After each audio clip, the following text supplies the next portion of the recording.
Okay, can you guys see the screen? Just show me a thumbs up.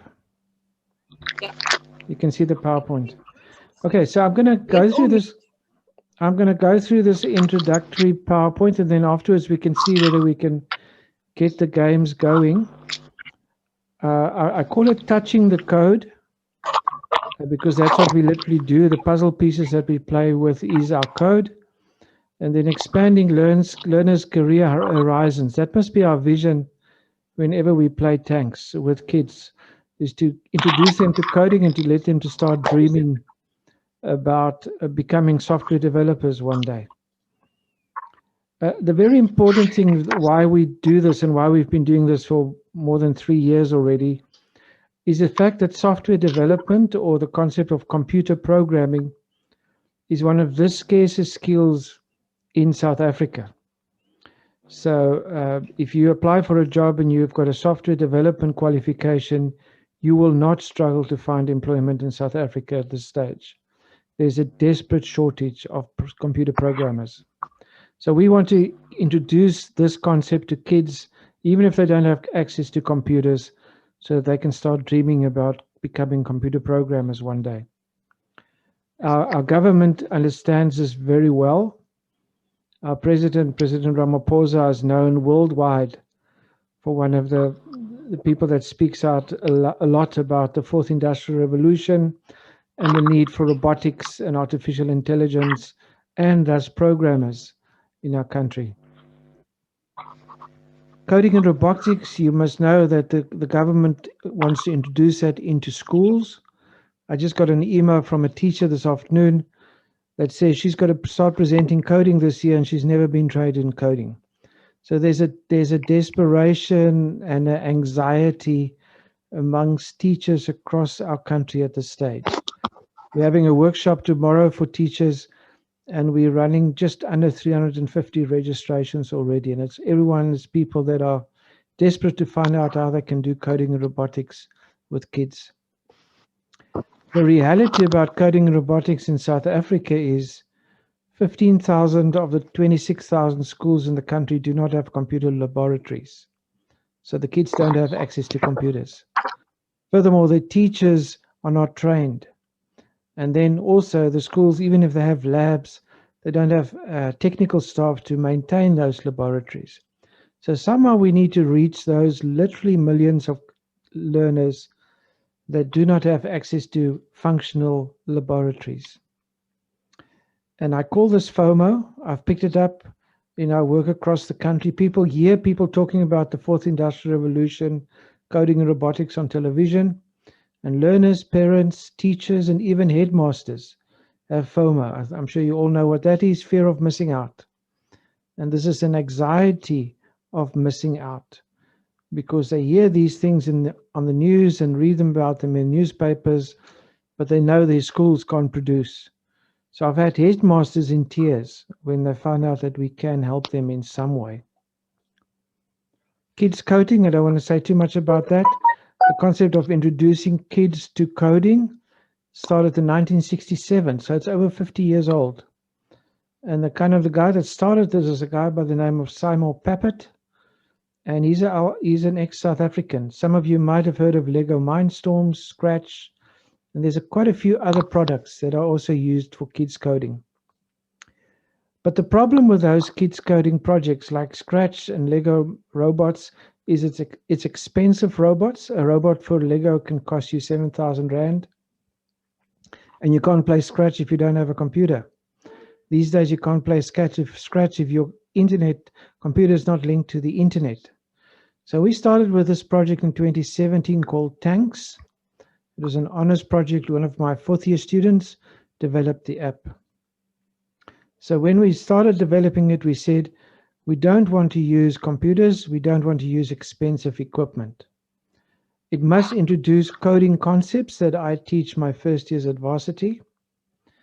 Some of you might have heard the term computational logic. It's not just programming. It's the way of thinking logically. It must introduce that.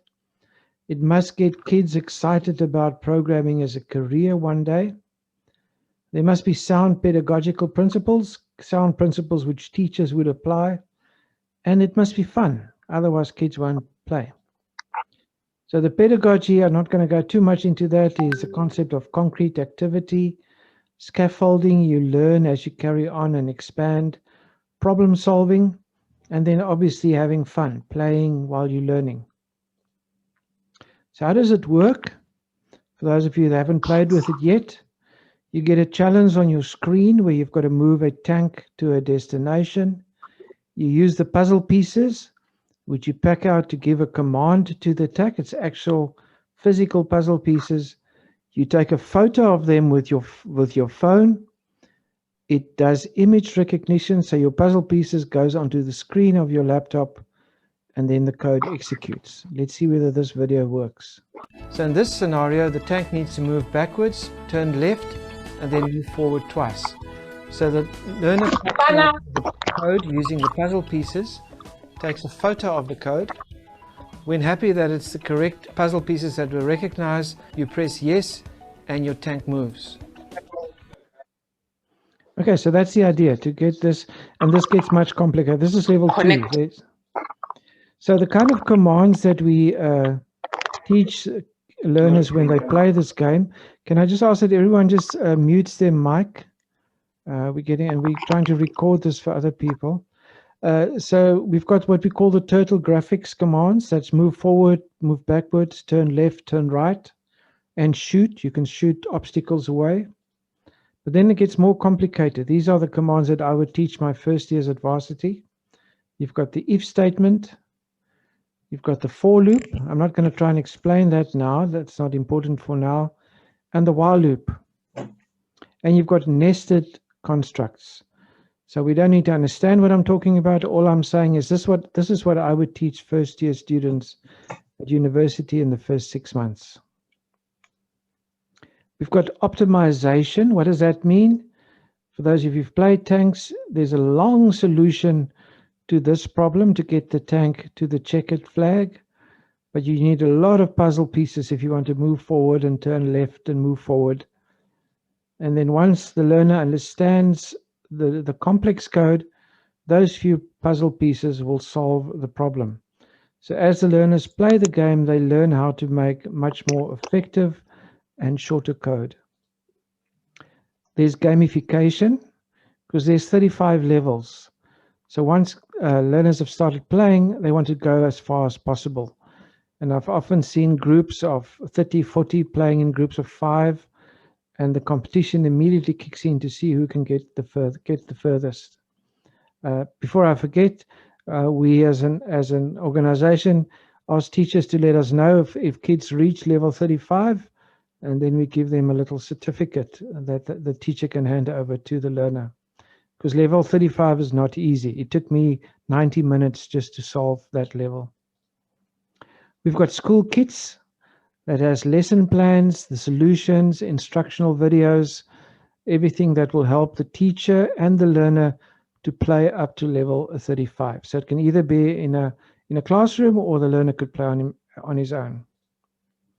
We've got some spin-off apps. The one is called Rangers, which works with the same puzzle pieces, and it has an additional theme of game poaching. So you try and save the rhino from the poacher. And then we have Boats, which has a theme of marine pollution. And we're dreaming about new apps later this year. So I'm just going to quickly go through some activities that has worked in the past 3 years. So people watching now or watching the video later can consider these activities, whichever scenario you currently have. We work very much with corporate sponsors, because we try to target specifically disadvantaged schools.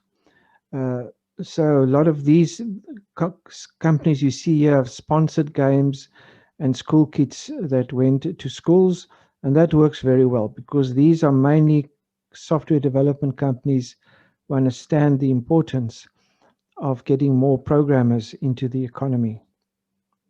Then we have implementation partners. Now, in a certain sense, the people I'm talking to tonight would be implementation partners. So you don't necessarily pay for the product, you make sure that kids play with the product. So schools would be implementation partners, but you'll see here we've had many other implementation partners. Joburg Libraries have done tanks, across the whole of Johannesburg. Bottom left-hand corner is Good Work Foundation in Hazyview. Sustainable Seas Trust has done work here in Port Elizabeth. And I can carry on. So we've got sponsoring partners, that would be companies or implementation partners. Then we have workshops where you typically have kids sitting in small groups around the table. In different groups, each table has their own cell phone, and they start playing and they see how far they can get.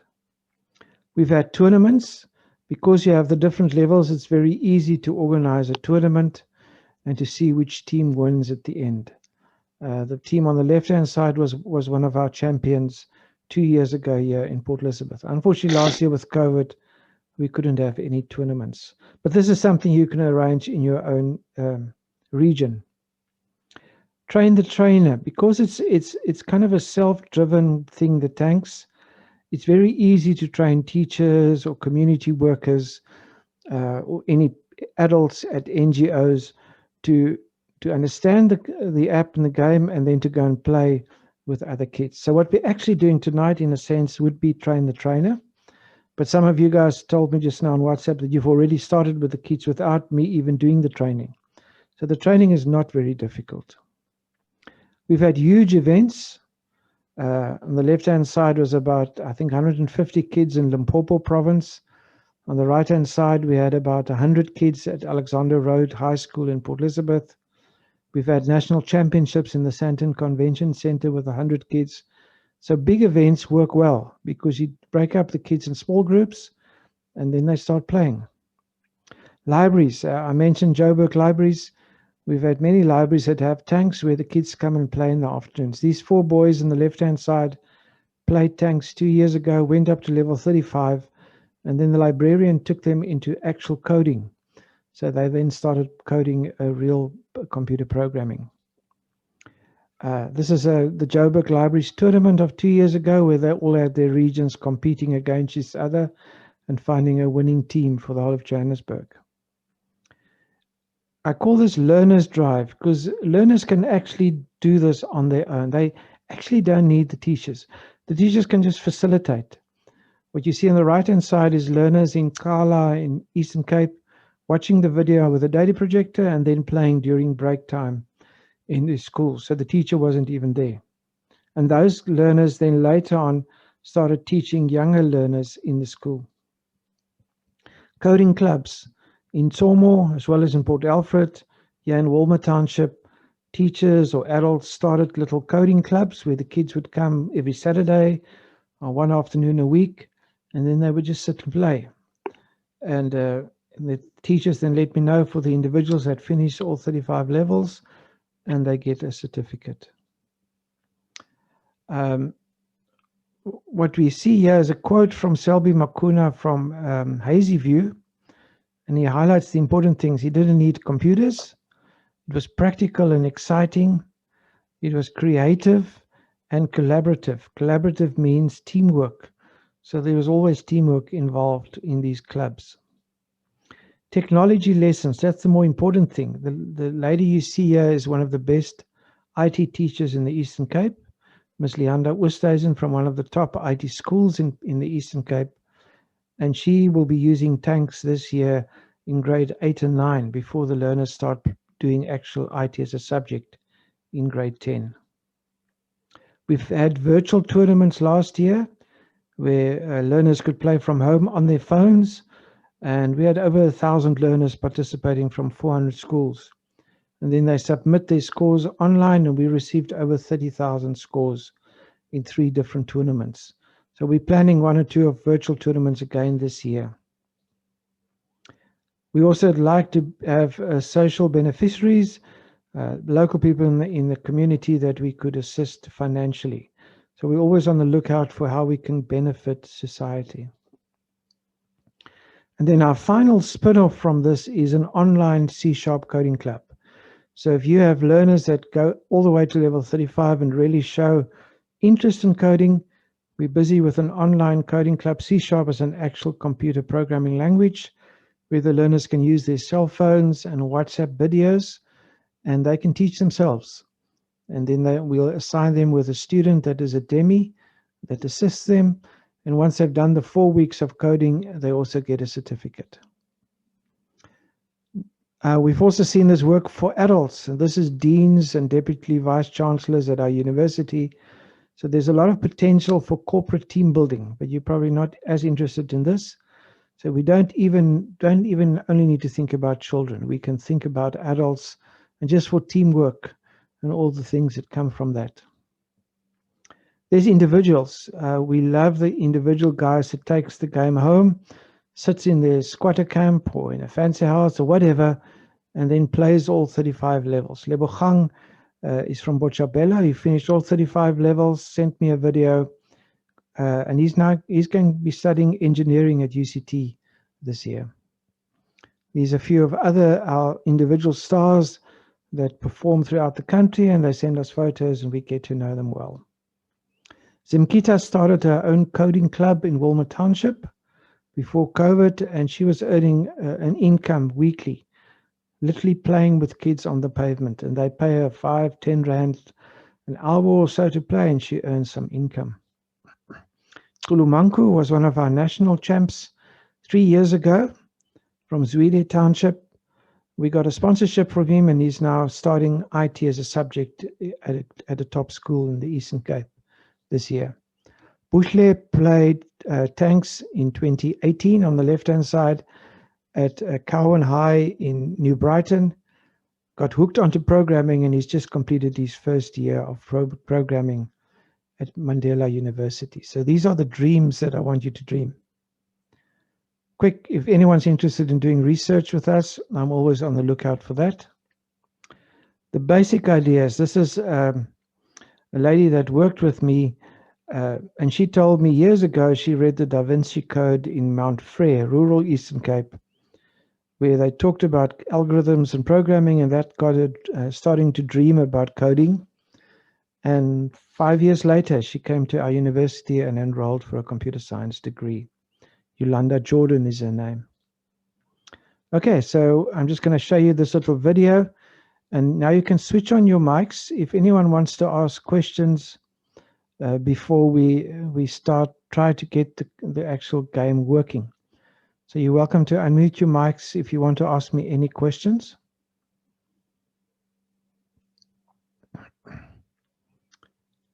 What you're seeing here is kids at Alexander Road. There were about 100 of them, primary school and high school kids. They were competing to see how far they could get within 30 minutes. And then we had winners at the end, and it was a lot of excitement. You'll see what you see here is the group work, collaboration. They're working together, solving problems. What happens in a group activity is also there's a lot of conflict sometimes, leadership. So there's a lot of social interaction that happens while the kids play.